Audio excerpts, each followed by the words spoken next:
আসসালামু আলাইকুম দর্শক, মাই ভাস্ট কবুতর ব্লগ চ্যানেলের আজকের এই ভিডিওটি তাদের জন্য খুবই গুরুত্বপূর্ণ। প্রিয় দর্শক, আপনারা যারা পাট স্টক করে রেখেছেন এবং যারা পাটের ব্যবসার সঙ্গে জড়িত, প্রিয় দর্শক, পাট এবং পাটজাত পণ্য সংক্রান্ত যে খবরটি মাই ভাস্ট কবুতর ব্লগ চ্যানেলটি সংগ্রহ করে সেটি কিন্তু সঙ্গে সঙ্গে ভিডিওর মাধ্যমে আপনাদের সামনে তুলে ধরেন। প্রিয় দর্শক, তেমনি একটি ভালো খবর মাই ফার্স্ট কবুতর ব্লগ চ্যানেলটি আজকের ভিডিওর মাধ্যমে আপনাদের সামনে উপস্থাপন করবে, তাই সঙ্গে থাকুন, দেখতে থাকুন সম্পূর্ণ ভিডিওটি, তাহলে এই গুরুত্বপূর্ণ তথ্যগুলো আপনি জানতে পারবেন। আর প্রিয় দর্শক, বাংলাদেশের যে কয়টি রপ্তানি পণ্য আছে তার মধ্যে সবার প্রথমে আছে পোশাক শিল্প, এবং সেই সাথে সাথে কিন্তু কিছুটা ভূমিকা রেখেছে এই পাট। কিন্তু সম্প্রতি বিশ্বে পোশাক রপ্তানি অনেকটাই কমে যাওয়ার কারণে এর বিকল্প আরেকটি রাস্তা কিন্তু বাংলাদেশকে খুঁজতে হচ্ছে।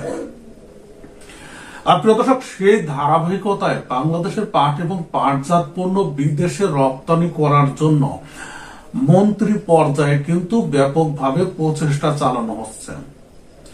প্রচেষ্টা থেমে নেই বাণিজ্য মন্ত্রণালয়ে।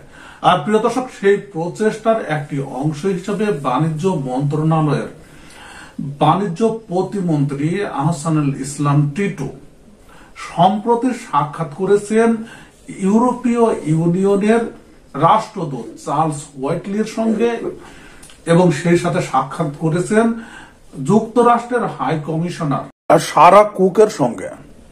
আর প্রিয় দর্শক, এখন প্রশ্ন হলো যে তাদের সঙ্গে যে সাক্ষাৎ হয়েছে নিজ মন্ত্রণালয়, সেখানে কোন বিষয় নিয়ে আলোচনা হয়েছে।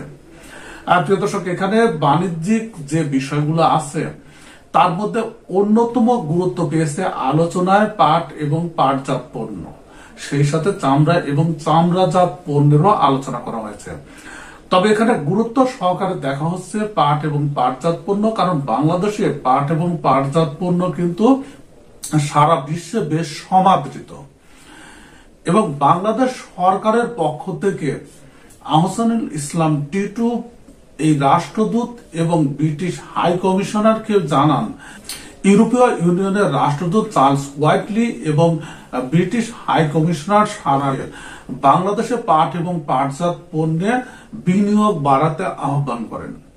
সেই সাথে বাংলাদেশের যেসব পাট এবং পাটজাত পণ্য আছে সেগুলোর গুণগত মান উন্নয়ন এবং সেগুলো বিদেশে রপ্তানির জন্য প্রচেষ্টার ক্ষেত্রে ইউরোপীয় ইউনিয়ন এবং যুক্তরাষ্ট্রের সহায়তা কামনা করেছেন।